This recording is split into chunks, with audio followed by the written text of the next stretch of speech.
Hello everyone, कैसे हो आप सभी लोग और कैसे चल रही है आप लोगों की तैयारी। उम्मीद है आप लोगों की तैयारी बहुत जबरदस्त चल रही होगी। एक ना बार बार मैं बात कर रहा हूं, टेस्ट सीरीज कंटिन्यू लगाई रखो। ऐसा ना हो 10 दिन टेस्ट दिए, अच्छे नंबर आने लगे तो हवा में हो गए और उसके बाद कहेंगे चलो ठीक है अब पेपर के नजदीक जाके टेस्ट सीरीज लगाएंगे या कुछ भी है ना। मैं कहता हूँ रेस में पीछे रह जाओगे। मैं पहले कह रहा हूँ टेस्ट सीरीज रेगुलर लगानी है। जो गलतियां होती हैं आप लोगों से, ये वीडियो इसलिए तो दे रहा हूं आप लोगों को, उन गलतियों को इंप्रूव करो, ठीक है ना। तो लगातार टेस्ट सीरीज बने रहो जब तक आप लोगों का एग्जाम नहीं आ जाता, ठीक है ना। चलो ओके, तो डिस्कस करते हैं सारे के सारे क्वेश्चन जो आपके लास्ट रीजनिंग का जो टेस्ट हुआ था उसका ना क्या था, इसके अंदर क्या लॉजिक था। देखो कुछ भी नहीं है, इन दोनों को उठाना है और इन दोनों को उठाना है। इन दोनों को माइनस करो, 17 में से 7 गए कितने होते हैं 10, फिर उसकी स्क्वायर करनी है आपको। ऐसी सेम 7 में से 5 गए कितने होते हैं 2, और फिर उसकी स्क्वायर करनी है और फिर दोनों को जोड़ देना। 10 की स्क्वायर 100 होती है, 2 की स्क्वायर 4 होती है। ये लॉजिक था इसके अंदर, ये लॉजिक था। ये बीच वाला नंबर आ जाएगा।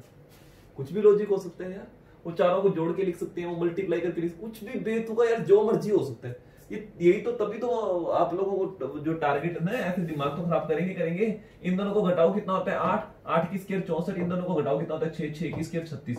64 और 36 कितना होता है, स्क्वायरें करनी है इनकी 100, ये लो 100 है। इन दोनों को घटाओ कितना होता है 4, इन दोनों को घटाओ कितना होता है 8, 8 8 64, 4 चौक 16, 64 और 16 80, ये 80 आ गया। समझ गए। ये देखो, ये 3 गुना 1 है, ये 3 गुना 4 है, 3 के मल्टीपल है सारे। ये 3 गुना 9 है, ये 3 गुना 16 है। समझ आ रहा है कुछ। ये 3 गुना 25 है, ये 3 गुना 36 है। कुछ समझ आया। 3 तो सभी में कॉमन है, 1 4 9 16 25 36 क्या चल रहा है स्केयर। तो अब 6 की स्केयर 36, 7 की स्केयर 49, 49 थी 147। ये आ गया आंसर। इसमें ये लॉजिक था, सारे 3 के मल्टीपल थे। तो दिमाग तो देखो ऐसी चीजों में लगाना ही पड़ेगा आप लोगों को। इसके एक्सपीरियंस, जितने ज्यादा पेपर दोगे, जितने ज्यादा ऐसे क्वेश्चन करोगे, उतना दिमाग में आइडिया फिट हो जाएंगे भी इस टाइप के भी आंसर हो सकते हैं, इस टाइप से भी सोल्व करना पड़ सकता है। Q is to the east direction with respect of P. यार आप लोगों को साफ पता है ईस्ट इस तरफ होती है। ये डायग्राम बनाने की जरूरत नहीं पड़नी चाहिए, डायरेक्ट माइंड में हाँ ईस्ट इस तरफ होती है। क्यू जो है ईस्ट में है पी के, तो क्यू जो है पी की ईस्ट में है, ईस्ट इस तरफ होती है। R is in the south of P, R P की साउथ में, at the distance of 5 kilometre, 5 kilometre की दूरी पे। आर जो है पी की साउथ में 5 किलोमीटर की दूरी पे। R in west direction with respect of K at the distance of 10 kilometre. R जो है के की वेस्ट में, वेस्ट इस तरफ होती है 10 किलोमीटर की दूरी पे, तो यहां पे 10 किलोमीटर की दूरी मान लेता हूं। आर जो है के की वेस्ट में 10 किलोमीटर दूर है, तो के यहां पे आ गया, आर यहां पे है, ठीक है। S is mid point between के एंड आर, के और आर के बिल्कुल मिड में, यानी कि ये 10 मीटर की दूरी है तो ये 5-5 रहेगी, बिल्कुल मिड में है। के जो है अपने कौन सा पॉइंट है एस, एस पॉइंट जो है, एस पॉइंट, ये एस पॉइंट है, ये एस पॉइंट है, ठीक है ना। ये के और आर के बिल्कुल बीच में है, तो ये 10 किलोमीटर की दूरी थी, तो ये 5 रहेगी, ये 5 रहेगी, ठीक है। Q is in the north direction of S. अच्छा, क्यू के ये डायरेक्ट दूरी नहीं दे रखी थी। क्यू जो है एग्जैक्टली नॉर्थ में होना चाहिए एस में, देखो मेरे तो कुदरती वैसे ही नॉर्थ में बन गया। क्यू जो है नॉर्थ में, इसका मतलब ये दूरी 5 है, तो ये भी कितनी होगी 5 किलोमीटर होगी। देखो ये दूरी बता नहीं रखी थी हमको। क्यू जो है एस की बिल्कुल एग्जैक्ट नॉर्थ में है। What is the distance between P and Q, P और क्यू के बीच में दूरी कितनी है, 5 ही आ गई। ये वाली दूरी शुरू में बताई दी थी उन्होंने, है ना, तो ये 5 है, ठीक है। अरे यार बेसिक कोर्स में आप लोगों को बताया था एंगल निकालने का, कि अगर आपको 90 डिग्री का एंगल पता करना है 10 से 11 बजे बीच में, तो मैंने आपको साफ एक फॉर्मूला देखा था, ये ऐसा दे रखा था, टाइम प्लस -3, है ना। एक बार प्लस करने, क्योंकि 90 डिग्री का एंगल 2 बार बनता है, तो एक बार प्लस करना था, एक बार माइनस करना था, है ना। चलो पहले प्लस करेंगे, 7/11 टाइम कितना है 10 से 11 बजे तक, तो ये वाला टाइम उठाते थे शुरू वाला, ठीक है ना। तो 10 + 3 कितना हो गया 13। मैंने आपको साफ कहा था 12 से ज्यादा का नंबर नहीं लिखना, तो 13 को क्या लिखेंगे 1 बजे लिखेंगे। 13 को 1 बजे भी लिखते थे ना, तो 7/11 मतलब 5 से ही 5/11 आ गया। ये पहला टाइम तो आ गया, चलो ठीक है, ओके। दूसरा टाइम 60/11 इंटू टाइम -3, एक बार +3 करना होता है, एक बार -3 करना होता है, तो -3 कर दो, 10 बजे में, है ना। तो 60/11, 3 घटाएंगे 7 आ गया, 7 6 42, 420/11। सोल्व करो इसको। 11 तिया 33, कितना बच गया, 9 बच गया। 11 8 88, 2 बच गया। ये लो 2 रिमाइंडर यहाँ ठोक दो। तो 38 सही 2/11 और एक 5 सही 5 ये दोनों आंसर ये। तो आंसर आएगा 10:05 से 5/11 पर और 10:38 से 2/11 पर। सी आंसर आ गया।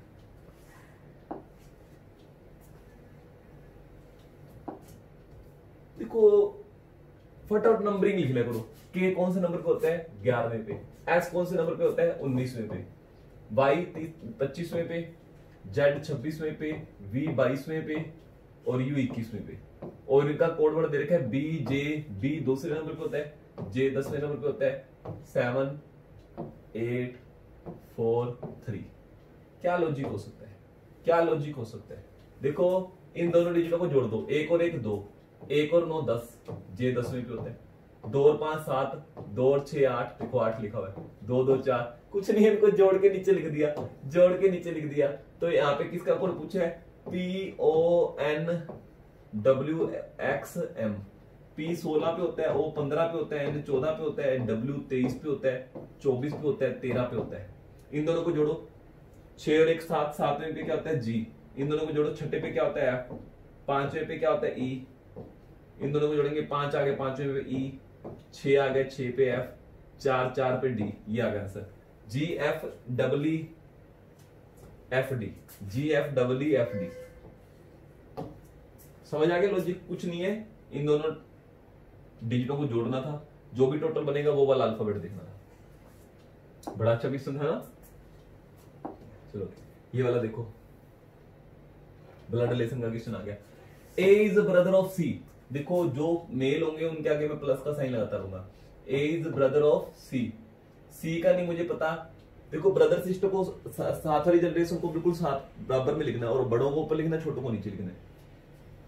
B is daughter of A. B जो है डॉटर है तो फीमेल आ गई, माइनस का साइन लगा दूंगा। J is sister of B. J is the sister of B. J जो है इसकी सिस्टर है, सिस्टर मतलब माइनस का साइन नहीं लगाऊंगा, फीमेल के आगे माइनस का साइन लगाऊंगा। B whose mother is H. B की मदर जो है वो एच है। बी की मदर जो है वो एच है। बी की मदर एच है, यानी ये हस्बैंड वाइफ होगी। हस्बैंड वाइफ को मैं डब्बों में कर देता था, ठीक है ना। बी की मदर, बी के father. I is the father of H. I जो है एच के फादर है। आई जो है एच के फादर है। फादर है तो प्लस में लिख दिया, फादर ऊपर लिखा करेंगे, ध्यान रखना। E who is the son of D. E जो है डी का सन है, is brother of H. E जो है एच का ब्रदर है। ई जो है एच का ब्रदर है। E who is son of D. E जो है वो डी का सन है। या देखो इसकी बहन है, उसके पापा तो डेफिनेटली मम्मा होगी। ई जो ये हस्बैंड वाइफ होगी। ई जो है वो डी का सन है, इज ब्रदर ऑफ एच। ई की बात ही हो रही है। ई जो कि डी का सन है, इज ब्रदर ऑफ एच, वो एच का ब्रदर है। ई जो है वो एच का ब्रदर है। देखो ब्रदर है तो प्लस में लिख दिया मैंने। F has only one son. F का इकलौता एक ही सन है। एफ तो मेरे को दिख ही नहीं रहा, चलो कोई बात नहीं, आगे जाके देखेंगे। And is married to X. F और एक्स मैरिड है। एफ का एक ही सन है, चलो ठीक है। G is the husband of C. G जो है इज हस्बैंड ऑफ सी, ये हस्बैंड है सी का।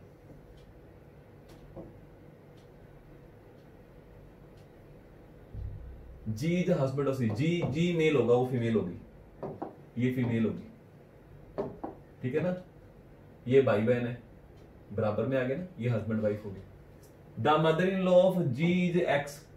जी की मदर इन लॉ जो है वो एक्स है। अच्छा एक्स को मदर इन लॉ बनाना है, तो मदर इन लॉ बनाना है, इसकी वाइफ की मम्मा बनाएंगे, ये फिर मेल हो गया। देखो the mother in law of G. G की जो मदर इन लॉ है वो एक्स है, यानी इसकी क्या होगी, मम्मा होगी। ये भाई बहन है तो इसकी भी मम्मा होगी, है ना। चलो who is son of x. X का सन कौन सा है, एक्स की डॉटर तो ये रही, सन ए है। सन कौन है, ये भाई बहन है ना, ये भाई बहन थे A. How is J related to C. J C का क्या लगता है, जे जो है वो सी का क्या लगता है। देखो ये इसकी बेटी है दो, इसके भाई की बेटी। जे जो है सी का क्या लगता है, इसके भाई की बेटी है, भाई की बेटी को क्या बोलेंगे, है ना, अपने भतीजी, भतीजी को क्या बोलते हैं, niece. Who is daughter of D, D की डॉटर कौन सी है, तो डी की डॉटर जो है, डी की डॉटर जो है ये एच, डी की बेटा ये रहा, बेटी ये एच। तो मेरे सारे क्वेश्चनों का आंसर हो गया। ओके नेक्स्ट देखते हैं। ये वाली पजल थी, ये वाली पजल सॉल्व करनी थी, है ना। इस वाली पजल में देखो क्या था ना, क्या लॉजिक था, फटाफट देखो जल्दी से। तो आपको क्या करना था, सिर्फ इन दोनों को जोड़ना था, कितना आ गया, और डिवाइड बाय 10 कर देना था, क्योंकि यहाँ पे 9 लिखा है। इन दोनों को जोड़ो और डिवाइड बाय 10 कर दो। 18 और 52 जोड़ेंगे कितना हो गया, 70, और 10 से डिवाइड करेंगे 7 आ गया। इन दोनों को जोड़ के 10 से डिवाइड करेंगे 16 आना चाहिए, यानी इन दोनों का टोटल 160 बनेगा, तभी तो 10 से डिवाइड करने पर 16 आना चाहिए। तो 160 में से 32 घटा दो, यह वाली रकम आ जाएगी। 160 में से 32 घटाएंगे 128, 128 और 32 160 होता है, तो यहाँ पे जो रकम आएगी वो 128 आएगी। क्या आएगी, 128 आएगी। इंट्रोड्यूसिंग वीना, कोवेरी क्या कहती है, सी इज द, देखो वीना की इंट्रोडक्शन करते हुए कोवेरी क्या कह रही है, C is the only daughter of my father's only daughter. देखो वो कावेरी कह रही है, कोवेरी कह रही है, ये जो लड़की है ना, ओनली डॉटर है किसकी, माई फादर ओनली डॉटर, मेरे फादर की इकलौती बेटी की। इसके फादर की इकलौती बेटी खुद हुई की ओनली डॉटर है। देखो वो वीना के बारे में कह रही है, ये ओनली डॉटर है किसकी, मेरे पापा की इकलौती बेटी की। इसके पापा की इकलौती बेटी ये खुद हुई, इसकी ओनली डॉटर, यानी अपनी बेटी की तरफ इशारा कर रही है। How is Kaveri related to Veena, mother है। कावेरी वीना की क्या लगती है, मदर है। या उसने कहा सी इज ओनली डॉटर, ये लड़की ओनली डॉटर है किसकी, अभी बताएगी, मेरे पापा की इकलौती बेटी की। इसके पापा की इकलौती बेटी ये खुद ही हुई। ये अरेंजमेंट बनाते छोटा सा, है ना। देखो 6 बॉक्स हैं, इनको अरेंज करना है, ठीक है। इनका वजन अलग अलग है, 25 kg, 30, 40, 45, 50 तक, but not necessary the same order. F is kept on the lower most. देखो जो सबसे नीचे रखेंगे उसको बॉक्स नंबर 1, 2, 3, 4, 5, एफ सबसे नीचे। अब इसका वजन कितना है ये नहीं मुझे पता। There are 3 box between A and E, A और ई के बीच में 3 बॉक्स हैं, ए और ई के बीच में 3 बॉक्स है, लेकिन ऊपर कौन है नीचे कौन है इनमें से मुझे नहीं पता, ए ऊपर है या है ना। तो इन दोनों के बीच में 3 बॉक्स है, तो डेफिनेट आएंगे तो यहीं पे, क्योंकि और कोई जगह है ही नहीं जिनके बीच में 3 बॉक्स आ सके। तो ए और ई आएंगे तो यहीं पे, क्योंकि यही सीट है जिसके बीच में 3 बॉक्स हो सकते हैं, उसके अलावा कोई सीट ही नहीं हो सकती जिनके बीच में 3 बॉक्स होंगे। हाँ लेकिन ए ऊपर है ए नीचे है मुझे नहीं पता, चलो कोई बात नहीं, कम से कम सीट तो बुक करो।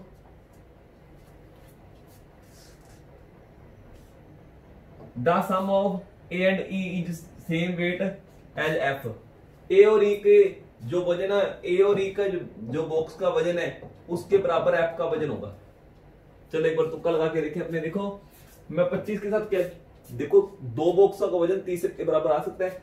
25 के साथ अगर मैं 30 जोड़ूं, कहीं पे 55 लिखा हुआ है, 55 तो लिखा नहीं हुआ। 25 के साथ अगर मैं 40 जोड़ूं, कहीं पे 65 लिखा हुआ है, 65 kg भी नहीं है। 25 के साथ मैं 45 जोड़ूं, 25 के साथ मैं 45 जोड़ूं, 70 बनता है। हाँ 70 तो है, यानी कि एक तो 25 और 45 का टोटल 70 बनता है। चलो ठीक है, यानी ये ए और ई हो सकते हैं और ये एफ हो सकते हैं। वो कहते हैं ए और एफ ई के वजन का टोटल जो है वो एफ के वजन के बराबर होगा ना, तो या तो 25-45 होगा। चलो कोई बात नहीं, चलो 25 के साथ तो देख लीजिए ये कॉम्बिनेशन बनता है। 30 के साथ किसी का कॉम्बिनेशन बनता है 30-40-70, हाँ ये भी बनता है। 30 और 40 बराबर 70 होता है, यानी कि ए और ई ये भी तो हो सकते हैं। चलो 30 और 45 तो 70 से ज्यादा बन जाएगा, 30 और 50 70 से ज्यादा बन जाएगा, और किसी दो जनों का टोटल बराबर नहीं आएगा। देखो या तो 25-45 बराबर 70 होंगे, या तो ये 25-45 है और ये 70 है, या ये 30 और 40 और ये 70 है। इसका मतलब ये तो क्लियर है, ये तो 70 ही है। एफ तो हर एक सिचुएशन में 70 आ रहा है, एफ का वजन तो लिख ही दो 70 है। हाँ इनका नहीं वजन पता लग रहा। ए और ई 25 और 45 भी हो सकते हैं, ए और ई 30 और 40 भी हो सकते हैं, मुझे नहीं पता कितने हैं। चलो कोई बात नहीं, बाद में देखेंगे। बड़ा अच्छा लॉजिक दे दिया था इन्होंने। B is kept just below E, B जो है ए के जस्ट नीचे है, तो ए अगर यहां पे मानूंगा इसके नीचे बी कैसे आ जाएगा, ए यहीं पे मानना पड़ेगा। तो इसका मतलब ए ऊपर आएगा, बी जो है ए के नीचे है तो ए मैं यहां पे नहीं बिठा सकता क्योंकि उसके नीचे बी कैसे बैठ जाएगा। चलो ये भी फिट हो गया। And its weight is 50 KG. B का वजन जो है वो 50 केजी है, बी का वजन 50 केजी है। चलो 50 केजी तो हट गया, 50 केजी बुक हो गया, 70 केजी बुक हो गया, ठीक है ना। D is kept below C. D जो है सी से नीचे है, तो दो सीटें यही तो बनी है। डी जो है सी से नीचे है एंड अबव ई, ई से अबव है, तो सही है, क्लियर है। ये सारे जने तो बैठ गए। The weight of C and D are multiple of 10 but not 70। C और डी का वजन 10 का मल्टीपल है, सी और डी का वजन 10 का मल्टीपल है। 10 के मल्टीपल कौन कौन सी रकम है? 30 है, 40 और 70 है। 70 नहीं है, नहीं 30 और 40 है। सी और डी का वजन 10 के मल्टीपल में है, तो ये 30 होगा या 40 होगा, 30 होगा या 40 होगा। देखो यहाँ पे ए और ई का वजन या तो 30-40 बनना था या 25-45 बनना था। 30-40 तो बुक हो गया, तो इसका मतलब इनका वजन 25-45 बनेगा। इसका वजन या तो 25 है या 45 है। बात समझ आई या नहीं आई? क्योंकि इन्होंने कहा था ना ए और ई के वजन का टोटल एफ के वजन के बराबर है, तो ए और ई या तो 25 और 45 बन रहे थे या 30 और 40 बन रहे थे। 30 और 40 तो यहाँ पे बुक हो गया, इनका सी और डी का 10 के मल्टीपल में बनाना था, तो इसका मतलब यहाँ पे 25 और 45 ही आएगा। चलो, C is not heavier than D. C जो है डी से हैवियर नहीं है, सी डी से हैवियर नहीं है, यानी सी जो है वो 30 आएगा, तो 30 यहाँ पे आएगा तो 40 यहाँ पे आएगा। सी जो है डी से हैवियर नहीं है तो लाइटर होगा। ए इज नॉट हैवियर देन ई। ए ई से हैवियर नहीं है, ए ई से हैवियर नहीं है, इसका मतलब ये 25 आएगा और ये 45 आ गया। सारा कुछ बन गया।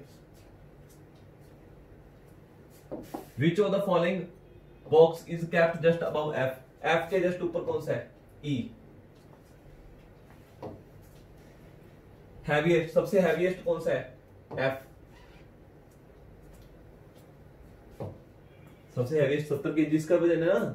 Which of the following not belong to the group? कौन सा बिलोंग नहीं करता ग्रुप से? B C D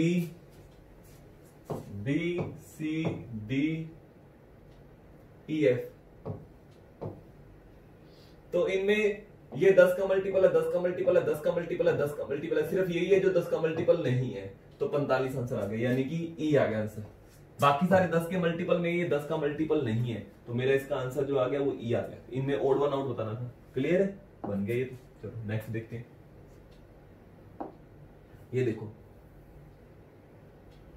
ये वाला क्वेश्चन देखो, इसमें क्या कह रखा है आपको, वर्ड दे दिए, 4-4 अल्फाबेट है हर एक वर्ड के अंदर, है ना। तो मैं सारे के सारे वर्ड लिख देता हूं। B K O Q D E F S R P A C T U W J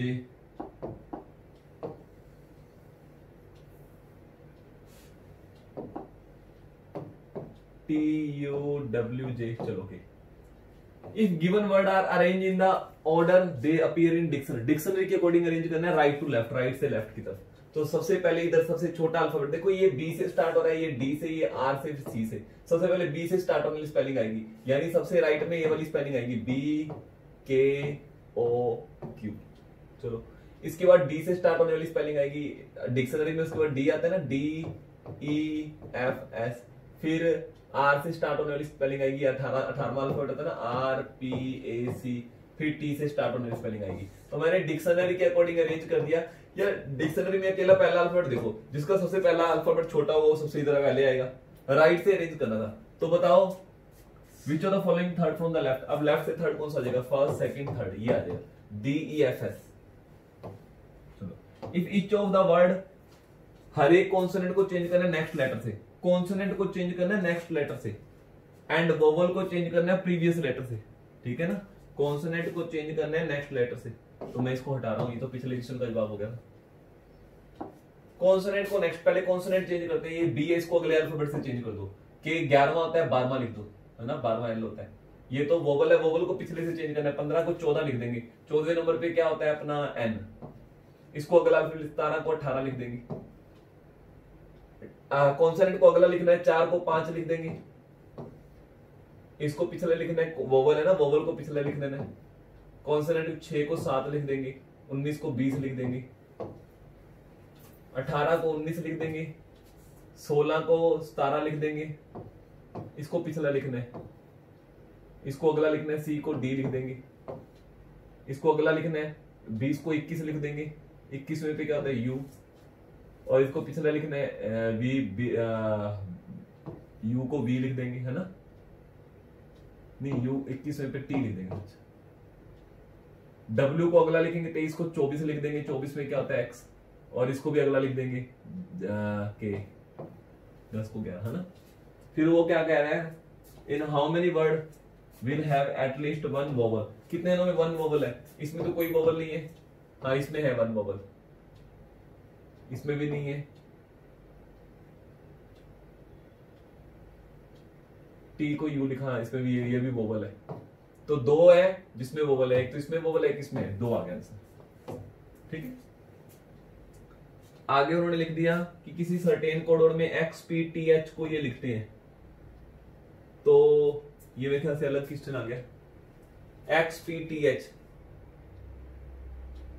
x P T H, numbering लिख लो, 24 16 20 8 को क्या लिखते हैं, एफ डी ई बी, यानी 6 4 5 2, ठीक है। किसी कोड वर्ड में इसको ये लिखते हैं, तो बताओ उसी सेम कोड वर्ड में डी एल पी एच को क्या लिखेंगे, डी एल पी एच को क्या लिखेंगे। आप ये देखो, इन्होंने 24 को 6 लिख दिया, यानी 4 से डिवाइड कर दिया, इसको 4 से डिवाइड करोगे, इसको 4 से डिवाइड करोगे, यहां पे क्या आ गया, डी 20, 4 से डिवाइड करोगे इसको 4, यानी 4 से डिवाइड करके लिख रहे हैं, 4 से डिवाइड किया जा रहा है, हर एक बार 4 से डिवाइड किया जा रहा है, तो आप हर एक को 4 से डिवाइड करोगे, इसको 4 से डिवाइड करोगे, एक आएगा, एक पे ए होता है, इसको 4 से डिवाइड करोगे 3 आएगा, 3 पे क्या होता है, सी होता है, 16 को 4 से डिवाइड करोगे 4 आएगा, 4 पे क्या होता है, डी होता है, 8 को 4 से डिवाइड करोगे 2 आएगा, 2 पे क्या होता है, बी होता है, ए सी डी बी, ए सी डी बी। तो ये क्वेश्चन जो है अलग था, इससे अलग था, यहां तक 15 तक क्वेश्चन ही थे, 16वां अलग था, ठीक है। तो यहां तक मेरे ख्याल से आप लोगों को समझ आ गया होगा, देखो ध्यान से एक बार।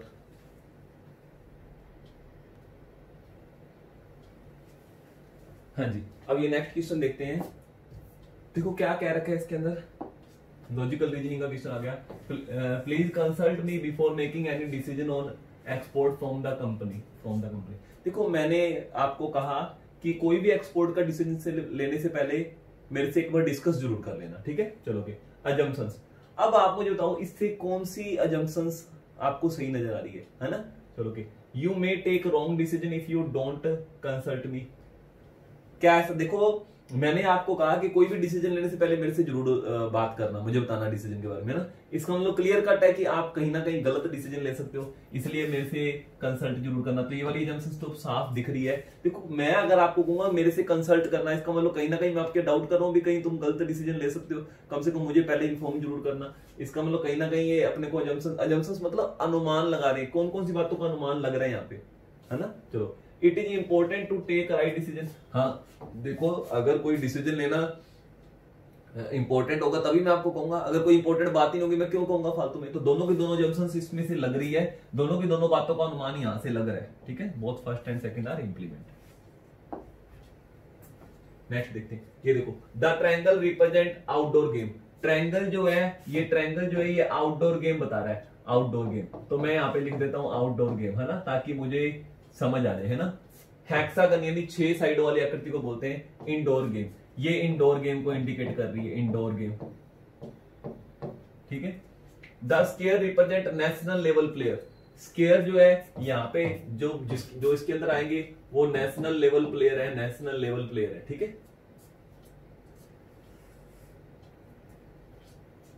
सर्कल रिप्रेजेंट प्लेयर, सर्कल का रह गया था, ये सर्कल जो है वो प्लेयर को इंडिकेट कर रहा है, सर्कल जो है प्लेयरों को इंडिकेट कर रहा है। चलो ठीक है, अब देखते हैं क्या पूछ रहे हैं।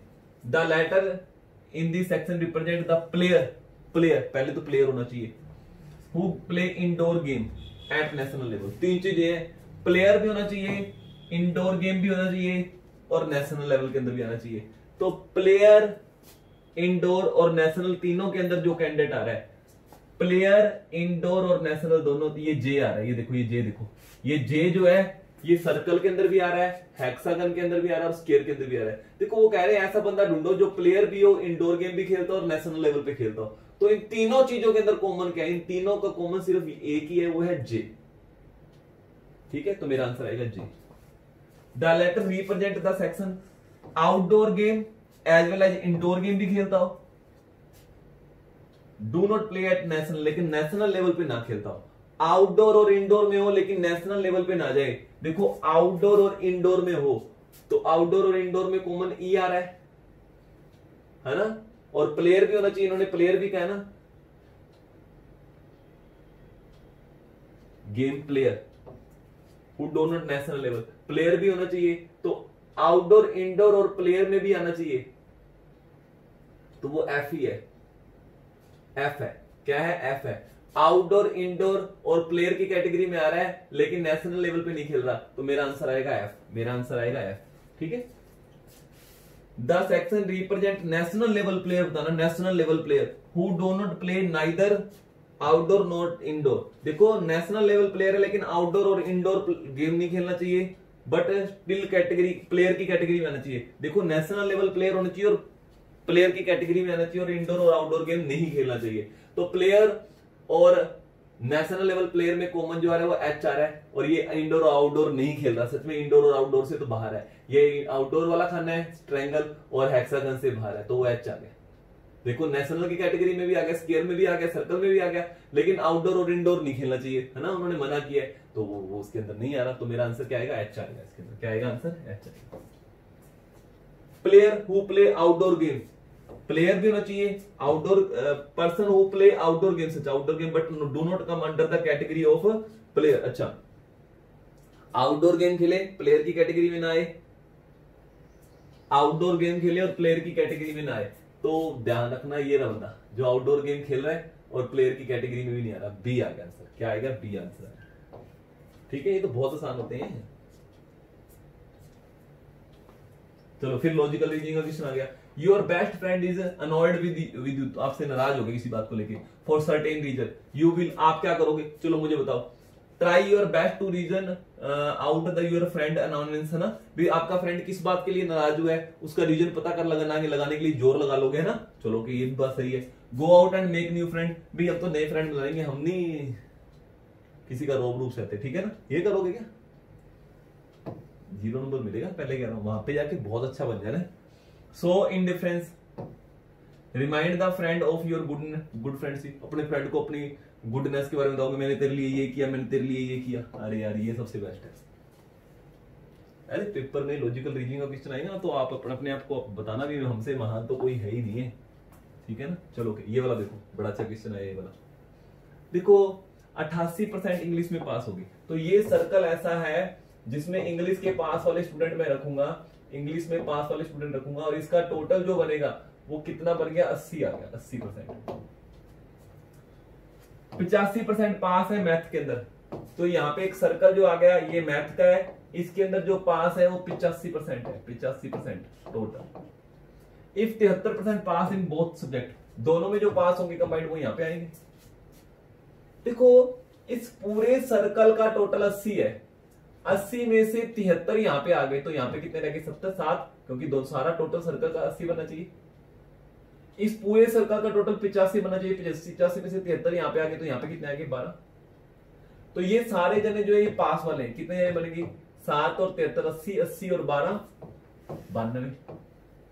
तो 92% पास की कैटेगरी में आ गए, टोटल होते हैं 100%। तो वो पूछेगा फेल कितने, तो इसमें से घटा दो 92। समझ आया नहीं है? 8%।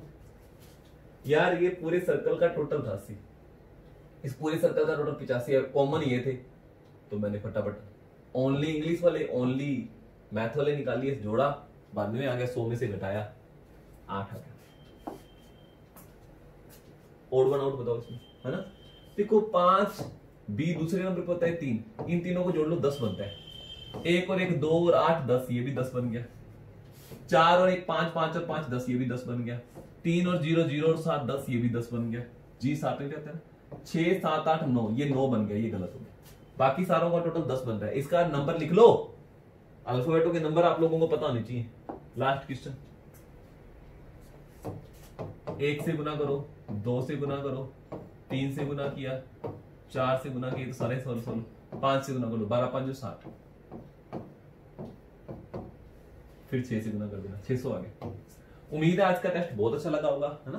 तो काफी इंप्रूवमेंट हो रही होगी आपको टेस्ट सीरीज के कारण। ओके, मिलेंगे नेक्स्ट टेस्ट के अंदर। Okay, bye.